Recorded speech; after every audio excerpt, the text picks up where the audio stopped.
சீரியல்களின் full எபிசோடுகளை Sun டிவியில் ஒளிபரப்பான உடனே எக்ஸ்க்ளூசிவாக சன் நெக்ஸ்டில் மட்டும் ஃப்ரீயா பாருங்கள். ஏமா காக்கி யூனிஃபார்முக்கு பயந்தோம்னா இன்னைக்கு இந்த வேலை நடக்காது. நான் ஜெயிலுக்கே போனாலும் சரி, ஈஸ்வரியோட உயிருக்கு ஆபத்து வர நான் விடவே மாட்டேம்மா.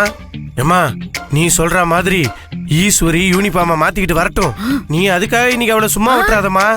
நீ மிரட்டல இதுக்கப்புறம் நீ கூப்பிட்ட குரலுக்கு அவன் சிட்டு மாதிரி அப்படின்னு பறந்து வரணுமா? அவளையே படாதடா. அம்மா மேல சந்தேகமே படாத. அவ மேல நான் கடும் கோவத்துல இருக்கேன். நல்ல கோவத்துல இருக்கேன். பேச்சு அவ மதிக்காம போனா இருக்கட்டும். ஒரு கை பாத்துக்கறேன். அதுக்கு எதுக்கு ஐயோ கை வலிக்க போதுமா? போடா. சரி அப்படிதான் நான் கோவமா இருக்கேன். கோவமா இருக்கேமா? இதே கோவத்தோட இருமா. இந்த வசுந்தரா அழகுக்கு தகுந்த மாதிரி நடிச்சு அவனை கைக்குள்ள வச்சிட்டு இருக்கா. ஆனா இந்த முட்டா பையன் அது கூட தெரியாம இருக்கிறான். எப்படியோ ஈஸ்வரி போலீஸ் வேலையை விட்டா எனக்கும் சந்தோஷம்தான்.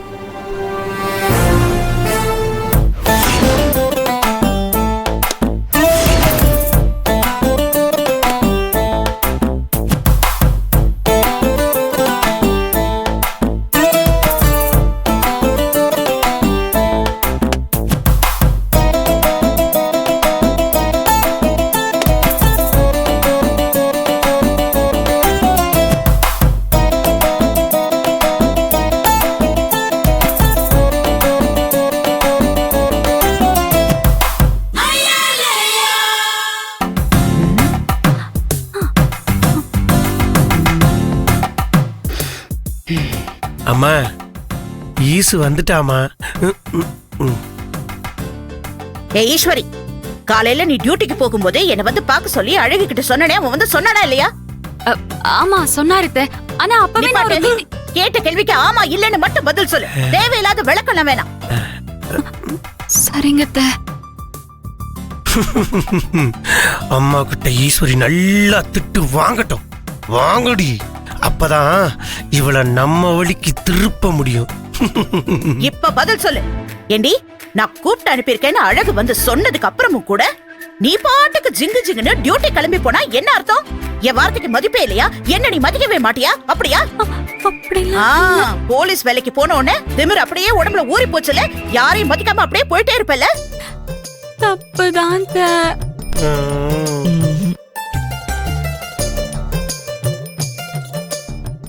ஏண்டி, அந்த ரவுடி பையன் உன்னை கொன்னே ஆவேன்னு லெட்டர் எழுதி வச்சுட்டு போயிருக்கான். அந்த லெட்டரை படிச்சதுக்கு அப்புறம் சக்தி தம்பி, துர்கா, மங்க, தீக்குச்சின்னு வீட்டுல எல்லாரும் அப்படியே பயந்து போய் கிடக்குறாங்க. அத பத்தி எல்லாம் உனக்கு கவலையே இல்ல. இந்த வீட்டுல இருக்கவங்க எக்கேடு கெட்டு போனா என்ன, என் வேலைக்கு நான் போயே ஆவேன்னு கிளம்பி போறேன். அத்தை, நீங்க மட்டும் இத்தனை வரியில கேள்வி கேக்குறீங்க. நான் எப்படி ஒரே வார்த்தையில பதில் சொல்ல முடியும்? வித் யுவர் பெர்மிஷன் நான் கொஞ்சம் டீட்டெயிலா சொல்லட்டா? டீடைல் சொல்லு. என்ன பதில் சொல்ல போறேன்? அத்தை, அந்த ரவுடி இவங்க யாரையும் கொல்றதா லெட்டர் எழுதல. அது ஆக்சுவலி என்ன கொல்றதுக்கு எனக்கு எழுதின லெட்டர் தான்.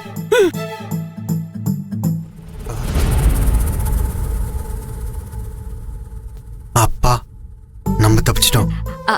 அந்த ரவுடி எனக்கு எழுதின லெட்டர் எப்படியோ மிஸ் ஆகி உங்க எல்லார் கையிலயும் கிடைச்சிருச்சு.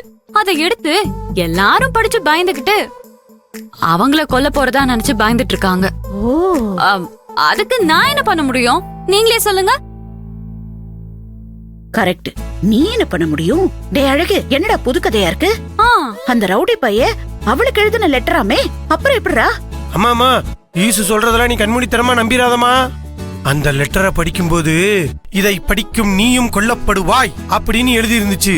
அப்படின்னா இங்க இருக்கிற யாரோ ஒருத்தரையும் கொல்ல போறான் தானே அர்த்தம். என்ன இதுக்கு என்ன பதில் சொல்ற?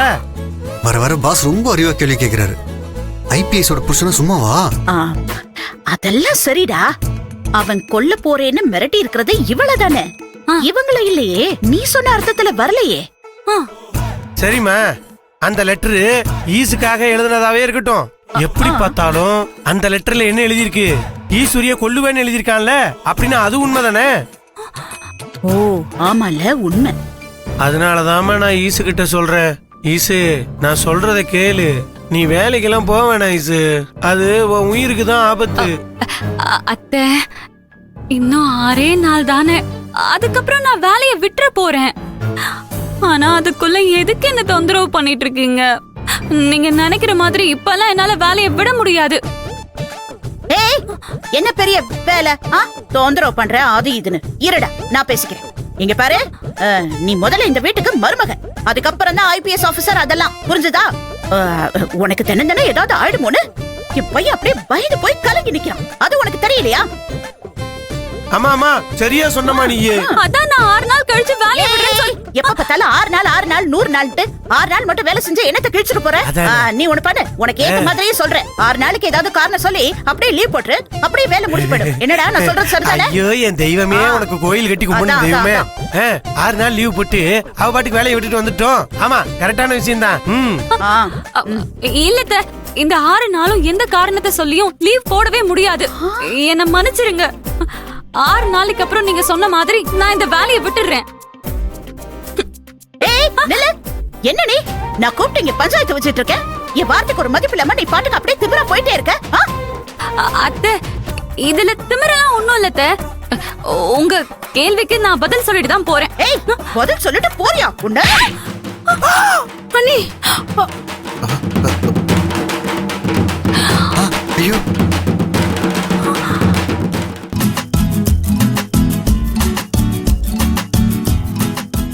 ஏமா என்னம்மா நீ பேசிக்கிட்டு இருக்கும்போதே தப்புன்னு அரைச்சிட்ட.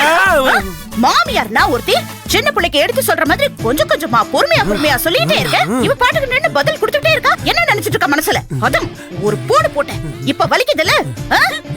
இனிமே என் முன்னாடி கை நீட்டி பேசுறது, வாய் திறந்து பேசுறது, இதெல்லாம் இருக்க கூடாது. சொல்லி வைக்கிறேன். சொல்றேன்.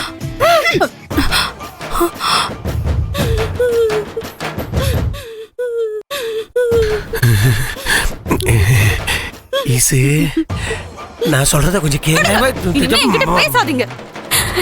எனக்கும் அத்தைக்கும் இடையில பிரச்சனை உண்டு பண்ணி என்ன அடி வாங்க வச்சிட்டீங்கல்ல.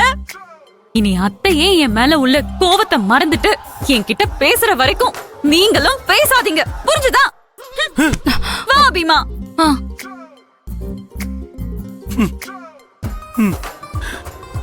ஐயோ ஐயோ, நம்ம ஒண்ணு நினைச்சா அது ஒண்ணு நடக்குதே. இப்ப நான் என் பொண்டாட்டிய சமாதானப்படுத்துவடா இல்ல நீ பெத்தவளை சமாதானப்படுத்துவடான்னு தெரியலையே. பாசே, உன் நிலைமை நினைச்சா எனக்கு ரொம்ப சோகமா இருக்கு பாசு. ஓஹோ, நீ ரொம்ப ஃபீல் பண்றியா? நான் ஏற்கனவே ரொம்ப நொந்து நூடுல்ஸ் ஆயிட்டேன். மரியாதையே என்கிட்ட அடி வாங்காம ஓடி போயிரு சொல்லிட்டேன். என்ன பாசு, நீ உனக்கு ஆறுதலா 2 வாரம் சொல்ல வந்தா நீ என்ன அடிக்க வரேன்னு சொல்ற? சரி சரி, இது மேல பாஸ் வேலைக்கு ஆக மாட்டாரு. நீங்க எல்லாம் கிளம்புங்க. போங்க. என்ன அதிர்ச்சியா? அதான் பண்ற வரைக்கும் பண்ணிட்டீங்களே, நல்லா இருப்பீங்க. போங்க போங்க. இவங்கள சமாளிக்கிறது பெரும்பாடால இருக்கு. பாசே, வாழ்க்கை என்பது ஏற்றமும் இருக்கும் இறக்கமும் இருக்கும். வாழ்க்கைய பத்தி ஒன்னே எல்லாம் கேட்டாங்க.